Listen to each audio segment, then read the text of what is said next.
Good morning বন্ধুরা, সকাল সকাল চায়ের আসরে বসে পড়েছে সবাই। আর শব্দ শুনতেই পাচ্ছ, হুরুত হুরুত। তো নতুন আর একটা ভিডিওতে তোমাদের সকলকে অনেক ভালোবাসা। আর এ পাশে আর একজন চা খেতে এসেছে, দেখো ওই যে। তো লজ্জায় এ পাশে মনে হয় পুরোপুরি আসতে পারছে না। তো বর্মশাই ওদের কেমিস্ট্রি নিয়ে বসেছে একটু। আর ঘড়িতে বাজে এখন তোমার 10টা বাজতে 15 মিনিট বাকি। আর এখন হচ্ছে চা, মানে সকালের ভাতের সময়। আমি মোটামুটি কাজ ছেড়ে নিয়েছি, 2 বিছানা গুছানো, সোয়েটার জামা কাপড়ের পাহাড়, ডিউটি যাব সেই ডিউটির ব্যাগ গোছানো। এপাশে এগুলো ধুতে হবে, রেখে দিলাম। কলপারেও কিছু আছে। এই ঘর গোছানো গাছানো কমপ্লিট। আর এই যে ঝুলি ঝালাগুলো ঝুলছে, এগুলো এখানে থাকবে, কারণ ওরা যখন তখন পড়তে যাচ্ছে এখন। আর বাকিটা সবটাই মোটামুটি গুছিয়ে নিয়েছি, তবে অত সুন্দর করে নয়। বাইরে থেকে বাসন টাসন মেজে নিয়ে এসে এখানে রেখে দিলাম। ওদিকে গ্যাস চলছে, ভাতের হাঁড়িতে মিনমিন করে গ্যাস দিয়েছি। আমি চা খেতে যাব, তাই এর কাজ তো কিছু বললামই না। দরজা জানলা এখন খোলা হচ্ছে না কেন, বাইরে সূর্য মামা এখনো ভালো মতো উকি দিচ্ছে না, ওই টুকটুক করে উকি দিচ্ছে। দরজা বন্ধ, লাইট জ্বালিয়ে পড়াশোনা চলছে। আর আমি দাঁত মুখ মেজে এখন ঢুকলাম চা খেতে। 10টা বেজে গেছে, বুঝতেই পারছো। দে আমার চাটা দে, পেরুর বিস্কুট দে। তো চলো চা খাওয়া দাওয়া করে পরে দেখা হবে তোমাদের সঙ্গে। খাওয়া শেষ হতে হতেই চলে আসলাম বাইরে। কেন বলো তো? এই সোয়েটারগুলো, চাদর, মাফলার সব বার করলাম। এই যে শীত পড়েছে, এখন আর বের না করে পারা যাচ্ছে না। তো এগুলো রোদ্দুরে দিলাম। সূর্য মামা এখনও ঠিকভাবে ওঠেনি, তবে একটু উকি দিয়েছে। তো দেখো সবটাই দেখালাম। এগুলো সব ছিল আলমারিতে। এবার ঘরের দিকে যাওয়া যাক। ঠাকুর ঘরের কাজ কমপ্লিট। এই দেখো, বাসন বের করিনি, কেন এত ঠান্ডায় বাসন মাজা যাবে না। আর এবার ওই ঘরে যাওয়ার পালা। বর্মশাই সবাইকে বেতন দিচ্ছে। একটু আগে পড়া আছে, একটু পরে। আর পড়তে বসে ড্যান্স দিচ্ছে, দেখতেই পাচ্ছ। গরম জল ঠান্ডা জল সব দিয়ে দিয়েছি। আর একজন ওই যে বাথরুমের দিকে যাচ্ছে। আর আমার কাজ তো আর কাজই, আমার কাজের তো আর শেষ নেই। তো রান্নাঘরে আসলাম, এসে দেখো বসিয়ে দিলাম একটুখানি সকাল সকাল চাউমিন। ওই খেয়ে ওটা পড়তে চলে যাবে, আমি ডিউটি বেরিয়ে যাব। আর ওগুলো তো ভিজিয়ে রাখলাম, তো ভিজানোগুলো আবার ধুতে হবে। বেশ কতগুলো ভিজিয়েছি।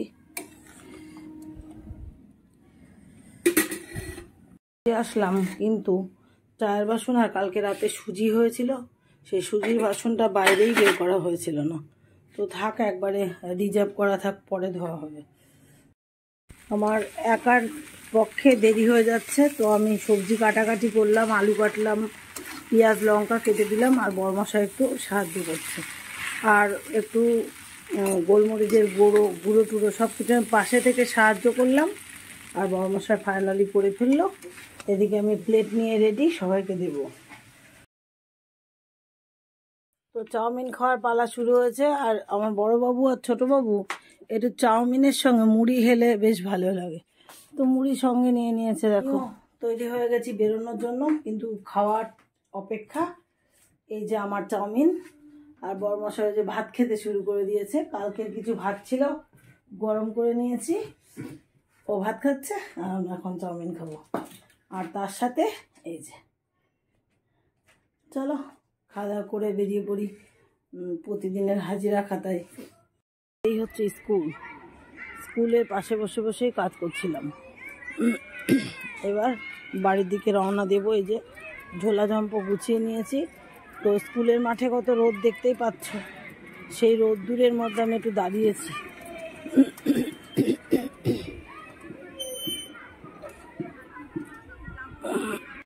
খা খা করছে একদম।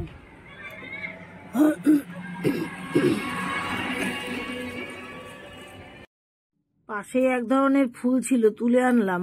তো শুভজিতের বাবা বলছে এই ফুলগুলো নাকি একদম ভালো জিনিস নয়, এই ফুল থেকে ক্যান্সার জাতীয় ভাইরাস আছে।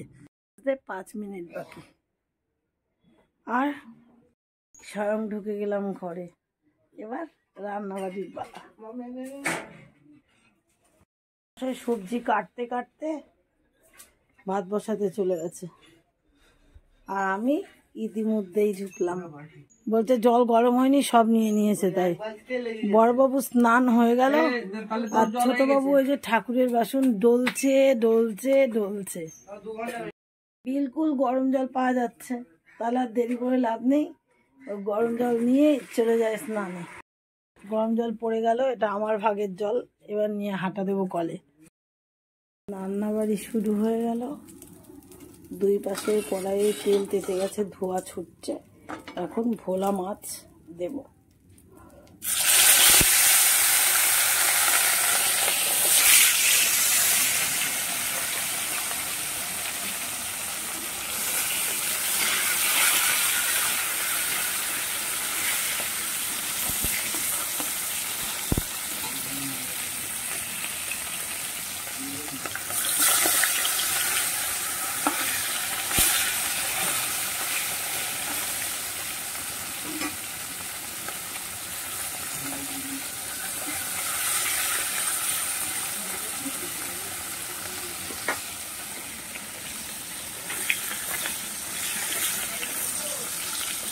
আনো,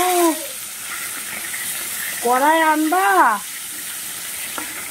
নিয়ে আসো, না নিয়ে আলেও হতো। আর এর পাশে মশলা রেডি হচ্ছে। একটুখানি মাছের দাঁতে বেঁধে দেখো কেটে গেল, রক্তও বেরিয়ে গেল।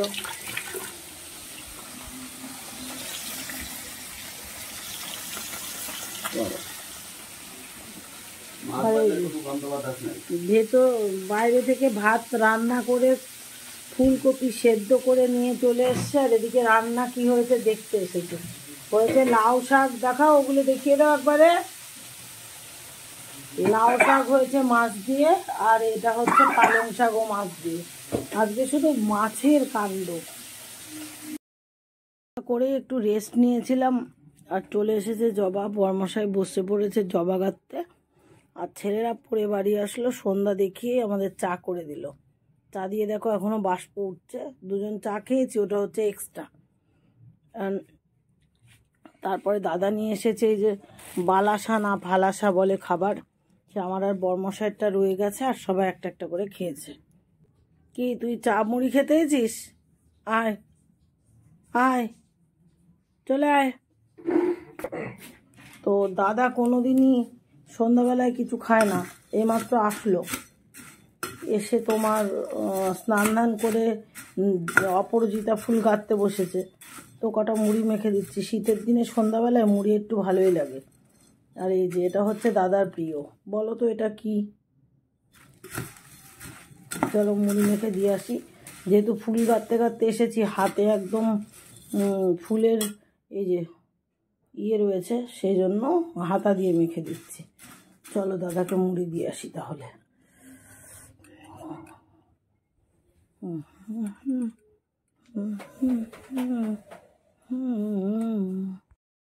হচ্ছে বৃহস্পতিবার, আর কালকে হচ্ছে একাদশী।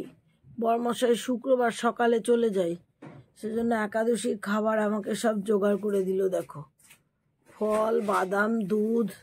আর বাবু কি ব্যাগে, বড় বাবু ব্যাগ নিয়ে গেল রান্নাঘরে, যা যা রাখার রেখে। সাবু, ওটা সাবু, বিস্কুট আর আলু।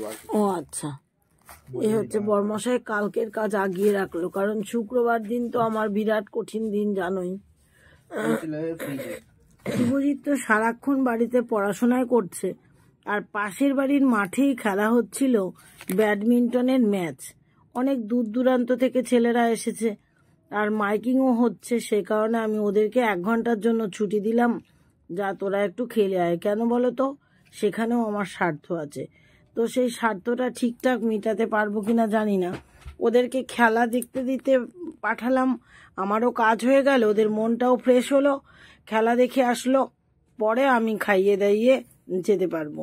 সেই কারণে তবে খেলা কিন্তু খুব জোরদার হচ্ছিল বন্ধুরা।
সাড়ে 11টা বাজে, মশারি পাতানো হয়ে গেছে, বড়মশাই রেডি ঢুকবে, আর শুভজিৎকে খাইয়ে দাইয়ে পড়তে দিয়ে আমি এখন বেরোচ্ছি।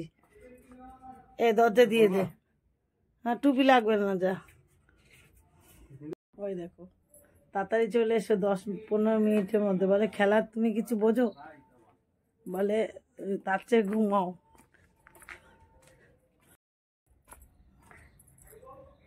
কি কুয়াশা!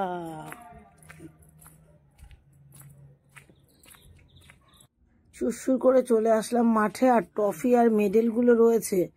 এত শীত আর এত কুয়াশা, মনে হলো না যে একটু সিঁড়ি বয়ে নিচে গিয়ে ছবিগুলো তুলি। উল্টো দিক থেকেই তুলে দিলাম। দেখো ট্রফিগুলো রয়েছে, আর খেলা খুব জোরদার হচ্ছে। বড়মশাই তো বললো আধ ঘন্টার মতো যেতে, তো আমি এসেই চেয়ারে বসে পড়লাম একদম গদন ঘটের মতো। খেলা দেখতে থাকি আর তোমরাও দেখতে থাকো বন্ধুরা। 20 থেকে 25 মিনিট খেলা দেখেছি, আর এর মধ্যেই চলে গেছে এই অদ্ভুতগুলো। আর ওর বাবা টের পেয়ে আমাকে ফোন করেছে, ঘরে আলো জ্বলছে না। এখন চলে আসতে বাধ্য হলাম, আর বাইরে দেখো কিভাবে চোরের মতো দাঁড়িয়ে আছে সব। চোর কোথাকার, হাট!